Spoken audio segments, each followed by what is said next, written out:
एक समय की बात है, काशी में विक्रम चंद नाम का राजा राज करता था। सिंह पराक्रम नाम का राजा का एक साथी, जिस पर राजा की बहुत कृपा थी। सिंह पराक्रम का जैसा नाम था वैसे ही उसमें वीरता था।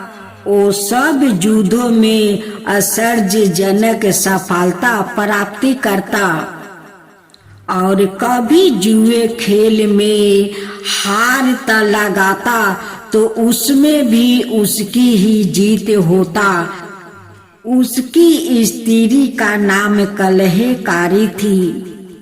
जैसा उसकी नाम थी वैसे ही उसका स्वभाव थी। जैसी वो करूपा थी वैसे ही उसका दिमाग भी खराब था। वो वीर पुरुष लगातार राजा से और जुए से बहुत सा धन प्राप्ति करता रहता और वो उस सारे धन को अपनी स्त्री को दे देता। इतना होते हुए भी वह झगड़ालू स्त्री एक क्षण भी बिना झगड़ा किए नहीं रह सकती थी। उसके तीनों पुत्रा भी झगड़े में उसकी साथ देते थे। इतना धन होते हुए भी उनकी तृष्णा का कोई अंत नहीं था। वो बराबर चिल्लाती रहती थी, तुम सादा घर में से ही खाते पीते रहते हो और हमें कुछ भी नहीं देते हो। वो सादा उसे मांस, शराब और नए नए वस्तु देकर मनाने की कोशिश करता रहता था, लेकिन वो अपनी अपार चतुरता के कारण उसे दिन रात कष्ट देती थी। एक दिन वो उसकी दुष्टता से तंग होकर घर छोड़कर चला गया। उसने विंध्यवासिनी दुर्गा की तीर्थ यात्रा करने का विचार कर लिया, इसलिए मार्ग में वो बरती रहा। जब वो रास्ते को बिना भोजन किए या ही भूखे सो रहा था तब दुर्गा ने प्रसन्न होकर सपने में उसे कहा, मेरे बेटे उठो, काशी जाओ। वहाँ एक बहुत बड़ा बरगद का पेड़ है, उसकी जड़ को चारों ओर से खोदना, वहाँ तुमको खजाना मिलेगा। उस खजाने में तुम्हें एक मरकत मणि मिलेगा, उसकी सततीरी भी मिलेगी। वो तलवार के फल की तरह अथवा गिरे हुए आकाश के टुकड़ों की तरह चमकीली होगी। तुम उसमें झांक कर हर एक के पूर्व जन्म का हाल मालूम कर सकते हो। इसके द्वारा तुम्हारे और तुम्हारी पत्नी के पूर्व जन्म का हाल मालूम हो जाएगा। इसे सच्चाई जानकर तुम्हारा शंका दूर हो जाएगा और तुम प्रसन्नता से रहोगे। जब वो जागा तब सपने की याद करके उसने अपना व्रत तोड़ दिया और देवी की आज्ञा के अनुसार काशी चला गया। वहाँ उस बरगद के वृक्ष की जड़ के पास खोदने से उसे वहाँ खजाना और तस्तीरी मिल गई। वहाँ उसे पाकर बहुत प्रसन्न हुआ। उसने तस्तीरी में देखा तो मालूम हुआ कि उसकी स्त्री पहले जन्म में एक भयंकर सुकीरी थी और वो सिंह था। उनकी पूर्व जन्म में कट्टर शत्रुता होने के कारण उन दोनों के बीच की घृणा को दूर करने का कोई उपाय नहीं था, इसलिए उसने अपना शोक और घबराहट छोड़ दी और अपने लिए अलग स्थान बनाकर उस खजाने के साथ रहने लगा।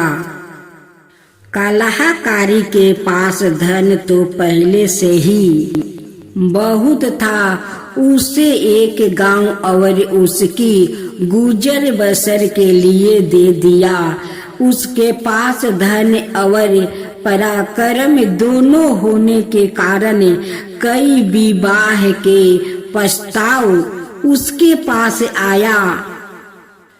उसने तस्तिरिया द्वारे कई युवतियों के पूर्व जन्म का हाल मालूम करके उन्हें त्याग दिया। अंत में उसने देखा कि एक युवती पहले जन्म में सिंहनी थी।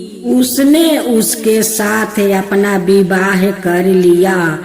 उस युवती का नाम सिंहसिरी था और उसका स्वभाव भी सिंह पराक्रम जैसा ही था। अब दोनों मिलकर बहुत प्रसन्नता से रह रहे थे। जब राजा और रानी ने यह आश्चर्यजनक कहानी सुनी तब उन्हें बहुत प्रसन्नता हुई और सिंह पराक्रम को उसकी सफलता पर बधाई दी। हम देखते हैं कि तृष्णा और कलह से गृहस्थी बिगड़ती है या नुकसान होती है, पर कर्म और उदारता से मनुष्य अपनी गृहस्थी और अपने जीवन को बना सकता है। कान्हाकुज प्रदेश में चंद्रापीर नाम का एक राजा था। उसका धवल मुख नाम का एक सेवक था।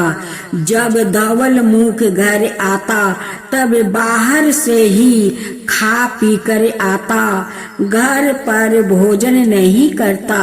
एक दिन उसकी पत्नी ने उससे पूछा, तुम सादा घर आने से पहले कहाँ खा पी कर आते हो?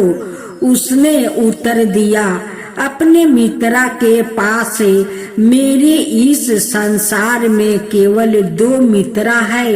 एक कल्याण वर्मा है जो मुझे भोजन और भेंट देता है और दूसरा वीर बहू है जो वैसे मुझे कुछ भी नहीं देता, किंतु वो मेरे लिए अपनी जान तक दे सकता है। जब स्त्री ने यह सुना तब वो बोली, मुझे भी उन्हें दिखाओ। पहले वह उसे साथ लेकर कल्याण वर्मा के घर गया। उसने उनका बहुत आदर किया और उनकी शानदार खातिर की। दूसरे दिन धावल मुख अपनी स्त्री के साथ वीर बहू के पास गया। वो उस समय चौपर खेल रहा था। उसने उठ कर उनका स्वागत तो किया, किंतु फिर अपने खेल में लग गया और बिना कुछ खिलाए पिलाए उन्हें वहां से विदा कर दिया।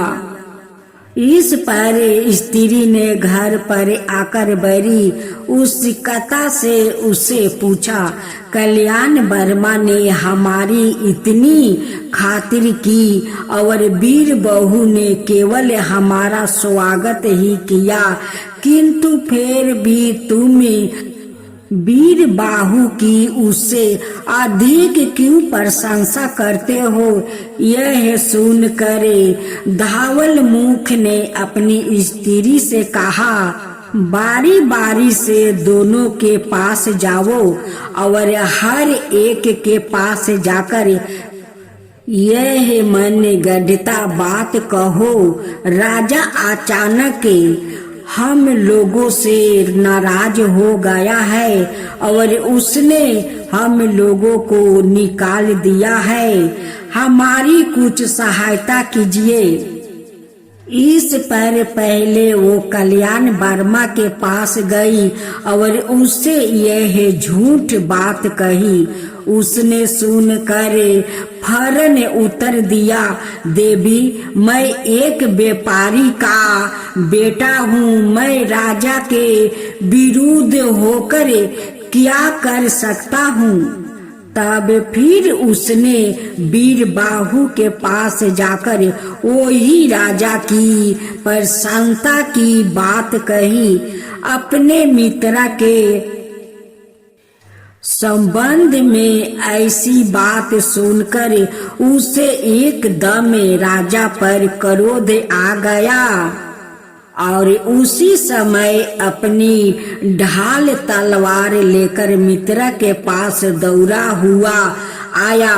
धावल मुख की स्त्री यह देखकर अच्छी तरह समझ गई कि इनमें दोनों में क्या अंतर है।